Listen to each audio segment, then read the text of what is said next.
Ruth Langsford's cheeky swipe at Eamonn Holmes as she ditches old bits of tat.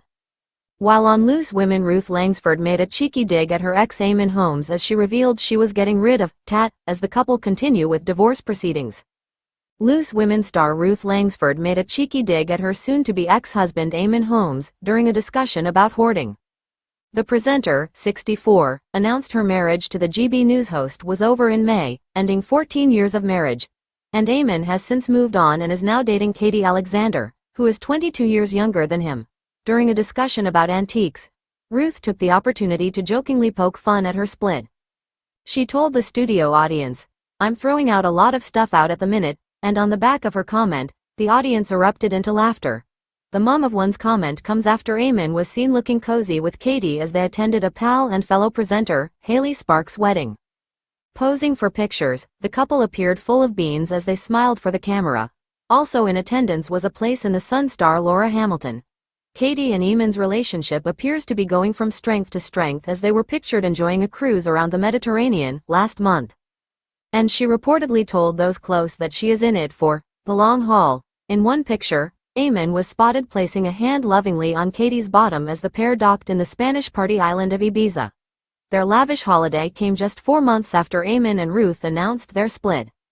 During their marriage, Eamonn and Ruth became fan favorites across the UK while presenting This Morning due to their openness and bickering on screen. However, while their on-screen spats would usually be seen as cracks in a relationship, they had always maintained it was a form of endearment. In May, a joint statement announcing their shock split was released that read, "Ruth Langsford and Eamonn Holmes have confirmed their marriage is over and they are in the process of divorcing." At the time, a source told The Sun, "They are determined to stay friends and keep things amicable." Ruth's attempt to not become a hoarder was put into practice recently when she swiftly got rid of Eamonn's stair lift from their home in Surrey, but she failed to inform the presenter who needed to visit his former marital home. In September, Ruth reportedly managed to exact revenge on her estranged husband Eamonn Holmes after he asked if he could pop by their former marital home to collect holiday clothes. After agreeing, Ruth reportedly omitted that she had removed the €2,400, £2,000, stairlift, making it difficult for the wheelchair user Eamonn to climb the curved staircase at his former €4.2 million, £3.5 million, home in Weybridge, Surrey. At the time, Ruth was not at the property, but a source told the Daily Mail. Ruth has remained quiet and classy. Even when not people bring up what Eamonn has been up to, she stays silent and just smiles. She thinks that is the best way. She has had a lot of support from her friends, but one thing she would see every day was the stairlift which Eamonn installed. They added, "Ruth doesn't need it. She's super fit and healthy, but she knew Eamonn probably would struggle when he had to go the house to get some bits he needed for the holiday. The bedrooms are upstairs and he needed to get to them." It might seem petty, but Ruth's friends think it is absolutely hilarious as they think he has really taken her for a ride. This is a mess. Eamonn Holmes blasts Labour for allowing early release for prisoners. Things will never be the same. Eamonn Holmes has blasted Labour's prison release scheme as a mess, with thousands of criminals set to be freed today. More than 1,200 prisoners jailed for over 5 years are due to be released early from prisons across England and Wales. This marks the second wave of early releases aimed at alleviating the overcrowding crisis. Speaking to Shadow Secretary of State for Business and Trade Kevin Hallrake on GB News, Eamonn said, "It's hard to think of a polite way to put this. It's a mess. What you're replacing and what you're introducing, it's not making up the difference. That's the thing, Kevin. We're in a very bad situation. What's the long-term answer? I mean, you're hardly likely to double or treble the places available, are you?" Hallrake responded, "You're right about that. And it was a mess last time when Labour released prisoners, including 37 prisoners who weren't supposed to be released. They've got to be able to do their job more competently, and we did see some flaws last time." Eamonn later said, "Things will not be the same after this and people will be able to commit crime knowing they're not going to be put behind bars." The scheme, which allows eligible inmates to serve 40% rather than 50% of their sentences, has faced criticism for potentially undermining efforts to reduce reoffending and maintain public safety. The early release scheme, known as SDS 40, was expanded to include prisoners serving sentences of 5 years or more.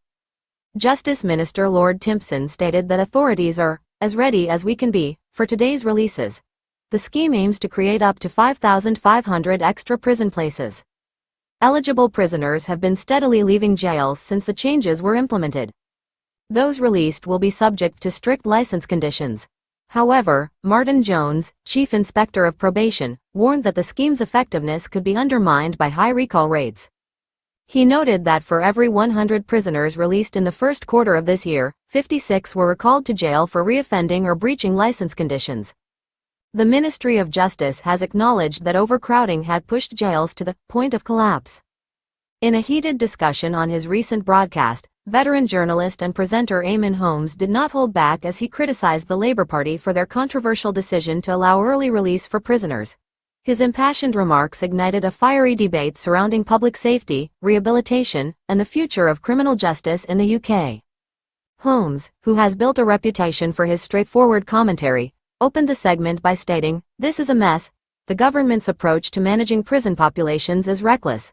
His comments come in the wake of Labour's new policies aimed at addressing the ongoing issue of prison overcrowding, which have raised concerns among the public and law enforcement alike. The Labour government argues that early release programs are essential for providing inmates with a second chance at life and reintegrating them into society. However, Holmes countered this narrative, emphasizing the potential risks associated with releasing individuals who may still pose a threat to the community. "What message are we sending when we prioritize rehabilitation over safety? Things will never be the same if we keep this up," he declared. The backdrop to this controversy is a national prison system struggling with overcrowding and limited resources. Many facilities are operating well beyond capacity, prompting officials to seek solutions that balance the needs of inmates with the imperative to protect the public. Critics of the early release policies worry that the government's focus on reducing numbers might come at the expense of thorough assessments of individual cases. Holmes highlighted specific instances where early release has led to reoffending, sharing statistics that suggest a significant proportion of released prisoners return to criminal activities shortly after their release. "We have to be realistic about the consequences of our decisions," he said. "Every time we let someone out early, we risk putting more innocent people in harm's way." The discussion on the show quickly gained traction on social media, with viewers expressing both support and opposition to Holmes's comments. Supporters praised him for shedding light on a crucial issue, while others accused him of fear-mongering. "It's important to have these conversations, but we also need to look at the bigger picture," one viewer tweeted, highlighting the complexities of the criminal justice system. Labour representatives responded to Holmes's criticism by asserting their commitment to a balanced approach. "We believe in giving people a chance to change," a spokesperson said, stressing that the policies include rigorous evaluations and support programs designed to help released prisoners reintegrate successfully. "Rehabilitation is essential for reducing crime in the long run," they added. However, the opposition has seized on Holmes's comments as evidence of Labour's mismanagement. Conservative Party members have called for a re-evaluation of the policies, emphasizing that public safety must come first. "We cannot afford to experiment with people's lives," a Conservative MP remarked. The Labour Party needs to take a step back and reconsider their approach. As the debate rages on, it is clear that public sentiment is divided. Many citizens express frustration with the state of the justice system, feeling that their safety is being compromised in the name of reform. Others advocate for more progressive measures, arguing that rehabilitation should be prioritized to prevent recidivism in the long term. Holmes's commentary has not only sparked discussions about prison policies but has also raised questions about how society views crime and punishment. The clash between safety and rehabilitation remains a contentious issue, and as more details about the early release policies emerge, it is likely to remain in the headlines. Looking ahead, the government may need to navigate the tricky waters of public opinion while addressing the logistical challenges facing the prison system. With rising concerns over crime rates and community safety, officials are under increasing pressure to find solutions that satisfy all stakeholders involved. In conclusion, Eamonn Holmes's forthright criticism of Labour's early release policies underscores the broader societal concerns surrounding crime, safety, and rehabilitation. As this debate continues to unfold, it will be essential for policymakers to consider all perspectives and work towards solutions that ensure both public safety and the possibility of redemption for offenders. The ongoing conversation is a testament to the complexities of the criminal justice system, and it is clear that more dialogue is needed to navigate this challenging issue effectively.